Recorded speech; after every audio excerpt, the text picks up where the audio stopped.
Anda kembali menyaksikan Pagi-Pagi Seru. Pasti seru, Ana. Memang banyak kemungkinan. Ini sudah ditandatangani walaupun memang masih disembunyikan, masih ditutup-tutupi apa saja poin-poinnya. Tetapi yang menjadi lebih penting, 60 hari ke depan akan seperti apa. Oke, tapi kita juga harus tahu, dalam setiap perjanjian biasanya ada satu hal yang mengikat. Ya ada yang bolong-bolong lah dikit janjinya. Adakah keterikatan yang akan mengunci? Kita akan bahas. Pemirsa langsung bersama dengan Faisal Segaf, pengamat Timur Tengah. Mas Faisal, apa kabar? Baik. Selamat pagi, Mas. Nah, Pagi.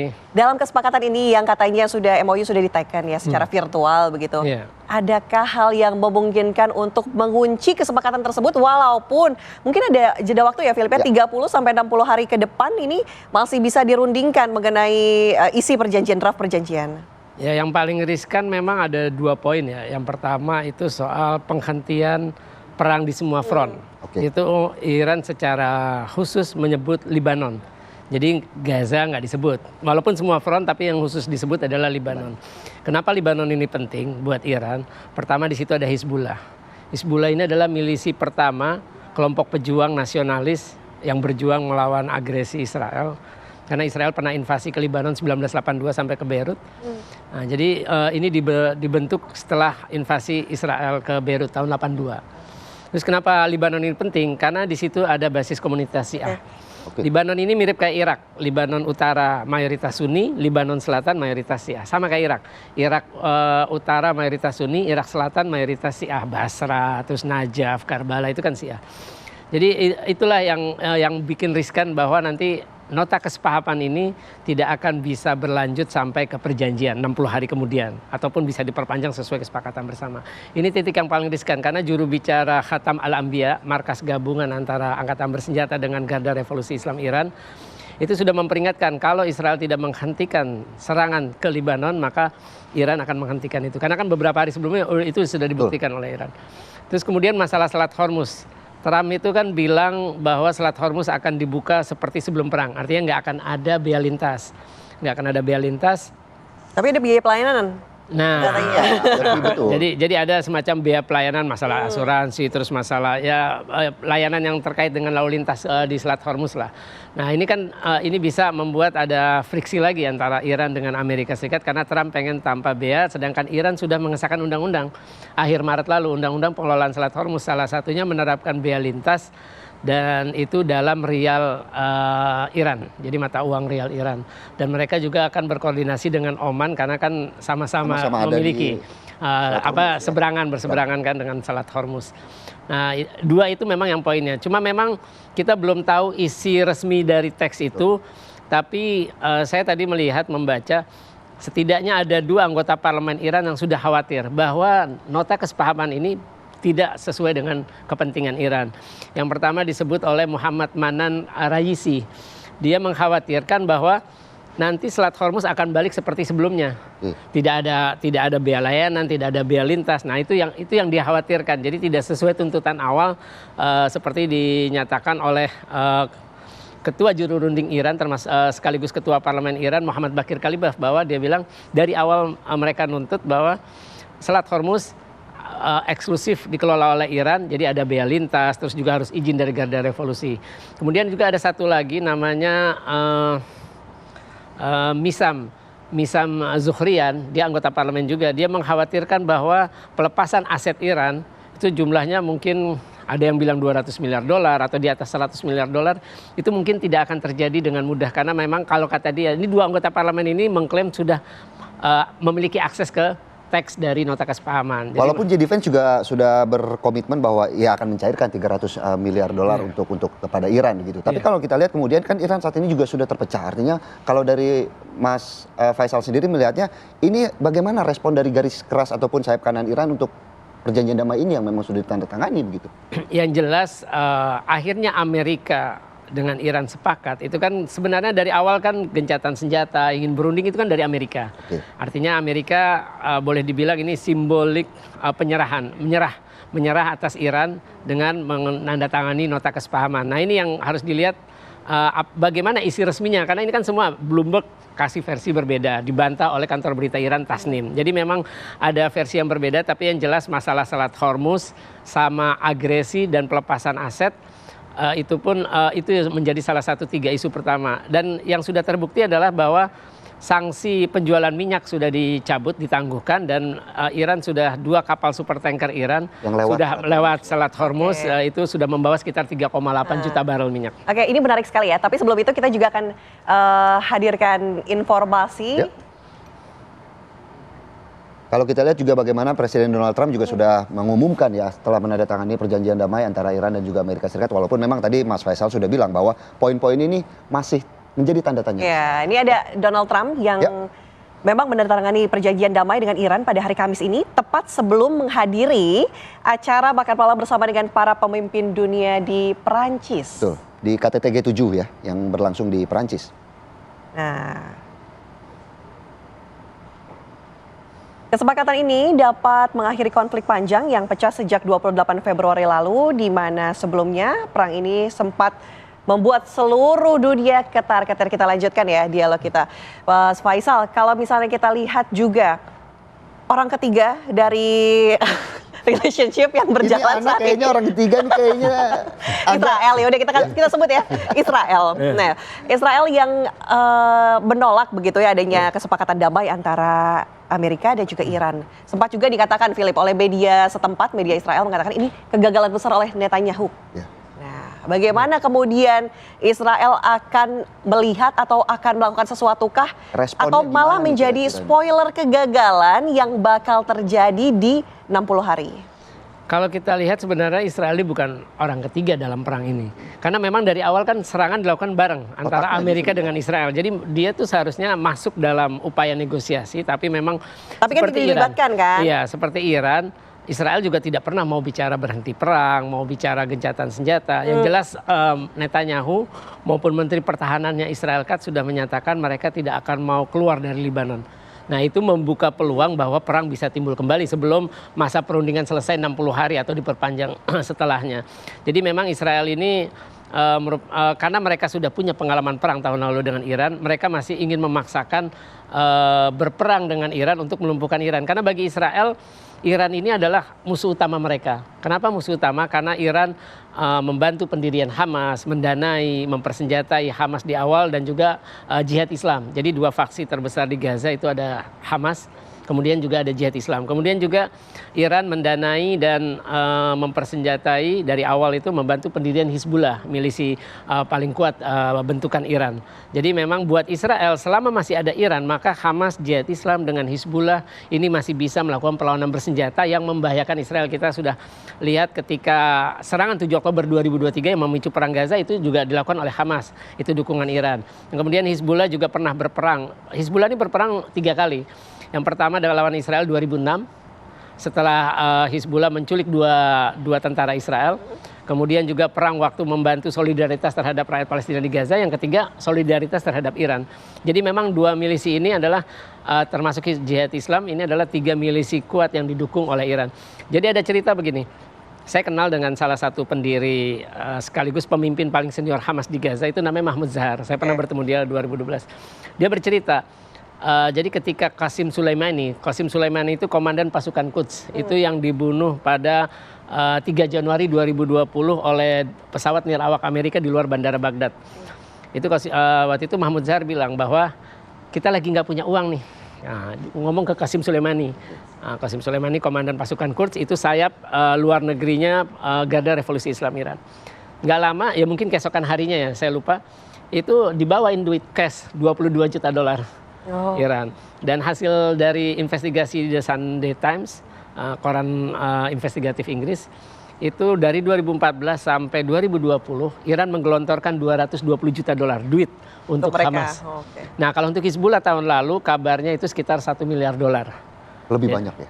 Ya karena kebutuhannya juga tentunya untuk perang menahan Israel juga besar begitu. Iya, karena juga selain itu kan ada komunitas Syiah di sana yang harus dijaga. Nah, kalau kita melihat juga Mas Faisal kan sudah bukan cuma 1-2 kali ketemu Hizbullah. Artinya apakah memang kalau melihat gelagat-gelagat Hizbullah sendiri, apakah memang damai ini menjadi salah satu opsi bagi mereka? Buat mereka sih selama Israel tidak masuk ke Lebanon Selatan, Hizbullah tidak akan menyerang. Nah, dan juga mereka kan juga ya itu tadi kalau lihat rekam jejaknya mereka membantu ikut solidaritas terhadap rakyat Palestina dibantai oleh Israel selama 2 tahun, makanya mereka ikut menyerang. 7 Oktober, 8 Oktober mereka langsung nyerang. Terus kemudian ketika Amerika agresi bersama Israel ke Iran, 2 Maret Hizbullah langsung menyerang Israel. Jadi memang ini ada satu kesatuan antara Iran dengan milisi-milisi yang mereka dukung. Termasuk juga milisi Al-Hussein di Yaman yang sudah ngancam tutup Selat Bab al-Mandab. Selain mungkin proksi-proksi yang mengancam begitu, ada isu juga yang masih diperdebatkan hingga sekarang. Katakanlah isu nuklir, isu rudal begitu ya. Apakah ini yang akan menjadi bom waktu, kesepakatan akan tercoreng? Kalau dari semua draft yang sudah dikeluarkan, walaupun bukan draft resmi, Bloomberg, terus juga Tasnim, terus ada IRIB, terakhir tadi saya baca yang terbaru, itu sama sekali ada 2 isu yang dikeluarkan dari isi nota kesepahaman. Yang pertama adalah tentang dukungan Iran terhadap Hamas, Jihad Islam maupun Hizbullah. Karena itu yang awal diminta oleh Amerika dengan Israel kan. Iran harus menghentikan dukungan mereka terhadap Hamas, Jihad Islam dan Hizbullah karena mereka melawan Israel. Terus yang kedua adalah soal program peluru kendali balistik. Itu kan sudah terbukti, itu mampu menghantam, merusak pangkalan militer Amerika Serikat di kawasan Timur Tengah. Kemudian juga mampu meluluhlantakkan Israel. Itu yang diminta oleh Amerika dengan Israel sejak awal. Tapi dari nota kesepahaman itu tidak ada. Ya 2 isu ini bisa menjadi salah satu masalah. Itu pasti akan terus diungkit oleh Israel. Tapi jangan lupa, nota kesepahaman ini seharusnya tidak membuat Iran tuh lengah. Karena kita tahu Amerika itu tidak bisa dipercaya. Betul. Kan sebelum serangan 28 Februari kan ada perundingan di Jenewa, terus di Muscat soal perundingan nuklir Iran. Langsung di sana. Ya itu tadi. Jadi memang Iran mestinya waspada, jangan karena sudah misalkan ini nota kesepahaman sudah terjadi, ya mereka bisa saja Amerika menggunakan ini bersama Israel untuk melihat kelengahan Iran. Ketika Iran lengah mereka akan terus, karena itu tadi 3 isu tadi. Selama rezim yang berkuasa sejak 1979 ini anti-Zionis, memusuhi Israel, otomatis memusuhi Amerika, dan Iran bukan sekedar deklarasi anti-Zionis, tapi juga Iran membantu pendirian kelompok-kelompok pejuang baik di Palestina maupun Hizbullah, itu merupakan ancaman bagi keamanan maupun eksistensi Israel. Atau jangan-jangan Mas Faisal sendiri kalau sudah mewanti-wanti jangan sampai nih Iran percaya 100% kepada Donald Trump dan juga Amerika Serikat, atau mungkin Mas Faisal punya pandangan lain, artinya upaya Amerika dengan menandatangani perjanjian damai ini hanya untuk memberikan respon positif terhadap pasar global. Tapi nanti ya. Nanti ya. Sebentar lagi tetap bersama kami di Pagi Seru. Pasti seru. Anda kembali menyaksikan Pagi Seru. Pasti seru. Langsung saja melanjutkan pertanyaan saya tadi ke Mas Faisal, artinya apakah ini hanya upaya dari Donald Trump sebagai bisnismen yang cari cuan doang untuk memberikan respon positif terhadap pasar ekonomi global? Ya pasti ya, karena kan Trump juga selalu selalu bluffing, koar-koar bahwa saya ini juru damai. Makanya dia bikin namanya Lembaga Dewan Perdamaian. Jadi dengan sudah ada kabar ini saja, itu harga minyak langsung turun, bursa pun naik, termasuk di Indonesia, di Jakarta. Terus juga tentunya turunnya harga minyak global akan berpengaruh terhadap turunnya harga BBM di Amerika Serikat. Yang selama ini juga kalau tidak salah $5 per galon kan. Sudah 4 galon. Udah turun lagi, dan itu kan akan pengaruhnya terhadap Trump kan sebentar lagi kan November pemilu sela. Terus juga ketika perang masih berlangsung, itu tingkat kepuasan masyarakat terhadap pemerintahan Trump itu anjlok di bawah 30% atau 20-an%. Jadi otomatis kesepakatan ini sangat dibutuhkan oleh Trump untuk menjaga popularitasnya dan juga menjaga nyawa dari Partai Republik agar bisa bertarung dan menang dalam pemilihan sela melawan Partai Demokrat, seperti itu. Tapi yang mesti kita lihat di sini, kenapa Iran akhirnya mengajukan tuntutan sangat maksimum? Ya tadi seperti paling tidak $300 miliar Amerika Serikat biaya rekonstruksi, perbaikan kerusakan akibat perang dan lain-lain. Terus masalah hentikan perang di semua front. Karena Iran ingin menguji kejujuran Amerika. Jadi kalau emang serius, jujur, mau berunding, mau berdamai, ya penuhi semua tuntutan saya, itu satu. Jadi Iran mau menguji itu. Makanya seperti dibilang Abbas Araghchi April waktu pertemuan tidak langsung di Islamabad, Pakistan, kan dia bilang kita datang bukan karena percaya Amerika, kita tuh udah nggak percaya lagi Amerika, kata Menteri Luar Negerinya, tapi kita menghormati Pakistan sebagai mediator. Artinya Iran mencoba menguji kejujuran, keseriusan Amerika untuk berdamai dengan Iran, berunding, itu dengan tuntutan yang sangat maksimum, itu satu. Yang kedua, yang perlu dilihat dari negosiasi ini adalah bahwa Iran itu berhasil, jadi Iran itu ingin menunjukkan kepada dunia Iran itu sekarang menjadi contoh bagaimana sebuah negara merdeka dan berdaulat tidak boleh tunduk terhadap kesewenang-wenangan dari negara yang kuat. Amerika dengan Israel ini kan negara kuat. Amerika adidaya di dunia, Israel adikuasa di Timur Tengah. Jadi Iran ingin memberikan contoh kepada negara lain. Ya maaf, jangan seperti Venezuela, ditangkap presidennya, diculik, nggak bisa ngelawan apa-apa. Nah, Iran ini ingin menunjukkan beginilah kita seharusnya jadi korban. Kita tidak boleh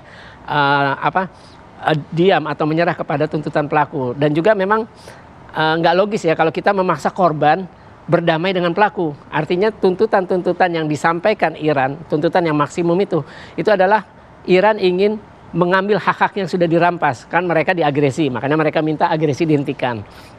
Terus yang kedua, mereka sanksi minta dicabut karena mereka sudah dikenai sanksi dari tahun 1979, sanksi ekonomi dan militer. Terus mereka minta kompensasi untuk biaya rekonstruksi. Itu kan jelas pelaku harus dikenai sanksi karena sudah melakukan kesalahan dengan menyerang. Ya tentunya ini juga akan merubah peta geopolitik di Timur Tengah sendiri. Bagaimana kemudian pamor ataupun momok dari Amerika Serikat di kawasan Timur Tengah kalau sampai ini disetujui oleh Donald Trump? Yang jelas dengan disetujuinya saja udah ditandatangan di kita walaupun kita belum tahu, itu sudah menurunkan pamor Amerika sebagai negara superpower. Bayangkan negara adidaya yang sudah berusaha melemahkan Iran sejak 1979 lewat sanksi apapun, lewat resolusi Dewan Keamanan ataupun IAEA, resolusi di Badan Tenaga Atom Internasional, ternyata itu tidak membuat Iran lemah. Dan perang dari 28 Februari artinya kalau sekarang udah lebih dari 100 hari ternyata tidak mampu membuat Iran tunduk baik secara militer maupun tekanan diplomatik melalui negosiasi. Oke, kan tampaknya Amerika dan Israel itu satu kesatuan ya? Iya. Nah, sedangkan sejauh ini normalisasi hubungan di Timur Tengah berusaha dilakukan terhadap negara Teluk dan juga Israel. Dengan adanya kesepakatan perdamaian, apakah akan terjadi? Memang salah satu proyek yang dilakukan Trump sejak era pertamanya 2017 itu sampai 2021 itu kan proyek normalisasi. Nah, Trump berhasil menggait salah satunya Chad itu 2019. Jadi Chad itu dulu tahun 70 pernah punya hubungan diplomatik dengan Israel, cuma dipaksa sama Gaddafi untuk memutus hubungan. 2019 mereka ini lagi baikan lagi dengan terus kemudian 2020 menggandeng Uni Emirat Arab, Bahrain, Maroko. Sudan harusnya ada di sana, cuma karena perang saudara sejak 2019 setelah jatuhnya Presiden Umar al-Bashir, akhirnya tidak bisa melanjutkan ke istilahnya implementasi dari kesepakatan Perjanjian Ibrahim Agustus 2020. Kemudian 2021 ada Kosovo.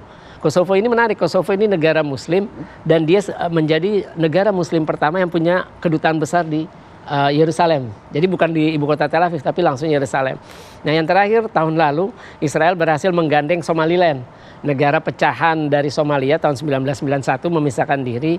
Kemudian kemarin baru kalau tidak salah hari Senin kemarin itu Presiden Somaliland Abdurrahman Muhammad Abdullahi sudah meresmikan kedutaan besar Somaliland di Yerusalem. Jadi sudah ada 2 negara Muslim. Ada 8 negara yang punya kedutaan di Yerusalem. 2 diantaranya adalah negara berpenduduk mayoritas Muslim, yakni Kosovo Februari 2021, kemudian Somaliland Juni 2026. Ya, ini cukup menarik ya, Ana dan juga Mas Faisal. Sebelum kita melanjutkan perbincangan ini, saya harus bacakan informasi yang menurut saya cukup membanggakan nih, Ana dan juga pemirsa. Karena Ketua Parlemen Iran setelah terjadinya penandatanganan artinya damai antara Iran dan juga Amerika Serikat, ini Iran langsung puja-puji kepada Cina yang dianggap ternyata sahabat sejati. Ya kan? Kita lihat ya. Ini juga efek kemarin juga kan pertemuan antara Iran dan juga Cina yang memang juga salah satunya membahas poin-poin perdamaian. Di mana kalau kita lihat pada hari Rabu waktu setempat, Ketua Parlemen Iran Muhammad Baghir Kalibaf menyatakan hubungan Iran dan Cina terjalin di segala sektor. Dalam konferensi persnya, Kalibaf menyatakan hubungan Iran dan Cina tidak hanya terjalin sebagai mitra bisnis, tetapi juga terjalin sebagai sahabat sejati. Kalibaf juga menyatakan bahwa Iran dan Cina merupakan sekutu sejati, di mana persekutuan antara Iran dan Cina telah terjalin sejak 16 Agustus 1971 silam. Bahkan hingga saat ini, persahabatan mereka semakin kuat semenjak serangan Amerika Serikat dan Israel terhadap Iran.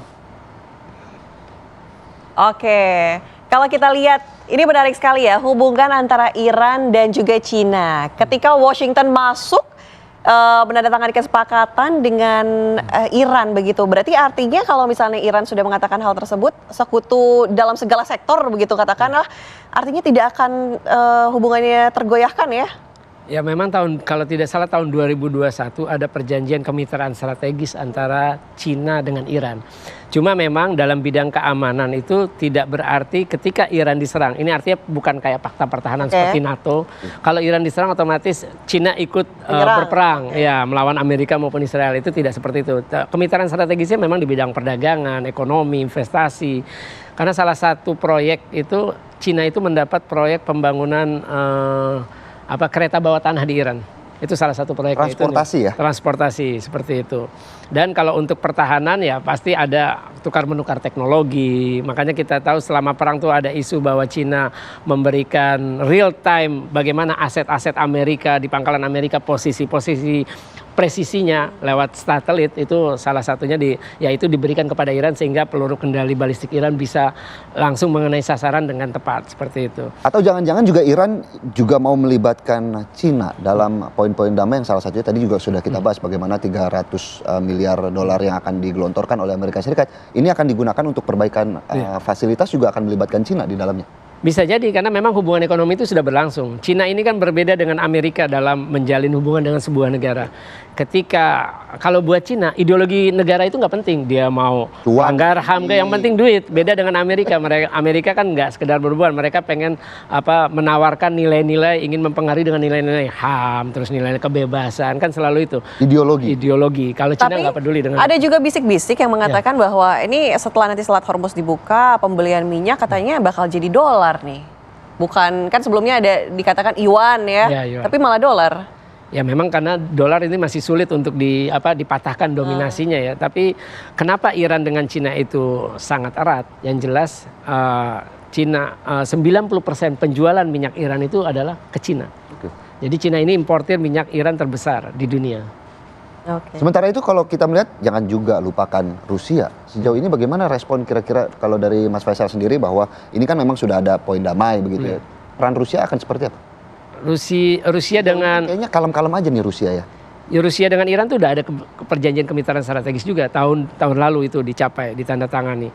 Yang jelas bagi Cina maupun Rusia, Iran ini ada garda untuk menghadang hegemoni pengaruh Amerika di Timur Tengah. Kalau buat Amerika itu Israel, kalau buat Rusia dengan Cina adalah Iran. Jadi memang buat Cina maupun Rusia, Iran ini adalah aset penting mereka di Timur Tengah agar dominasi hegemoni Amerika tidak istilahnya bisa kebayang kalau rezim ini jatuh. Wah, itu negara Arab selesai di bawah pengaruh Amerika Serikat. Kalau kita lihat dari tadi kan sudah berbicara mengenai perdamaian, akta kesepakatan yang sudah diteken gitu. Kita melihat saat ini, posisi saat ini adalah memang awal mula perdamaian atau masa jeda sebelum eskalasi yang lebih parah lagi? Kemungkinan besar perang kembali meletup itu sangat ada. Itu tadi poin awal. Iran bilang hentikan agresi di semua front termasuk Lebanon. Nah sedangkan Israel tidak mau. Israel masih menyerang sampai sekarang. Terus juga Israel sudah menyatakan Perdana Menterinya Benjamin Netanyahu maupun Menteri Pertahanan Israel tidak akan menarik mundur pasukannya keluar dari Lebanon. Nah itu adalah poin sangat penting untuk kembali terciptanya perang. Apalagi tadi juru bicara Khatam Al-Anbiya kemarin Ibrahim Zulfagari sudah bilang kalau tidak keluar kita akan kembali menyerang Israel. Artinya pendek perang saja langsung, Mas Faisal ini ada di kubu mana? Kubu yang mempercayai bahwa perang kayaknya udah akan berakhir atau justru sebenarnya ya perang kecil maupun perang besar juga masih akan terjadi di tengah perundingan damai Iran Amerika? Kalau saya sih saya ada di kubu perang akan kembali. Kenapa? Karena Amerika tidak bisa dipercaya. Amerika kan tidak bisa dipercaya. Sama kayak masyarakat Iran berarti nih. Baik, terima kasih ya. Mas Faisal sudah bergabung bersama kami di Pagi-Pagi Seru ini. Tampaknya seru sekali, tapi kita harus jeda terlebih dahulu. Usai jeda kami kembali di Pagi-Pagi Seru. Pasti seru.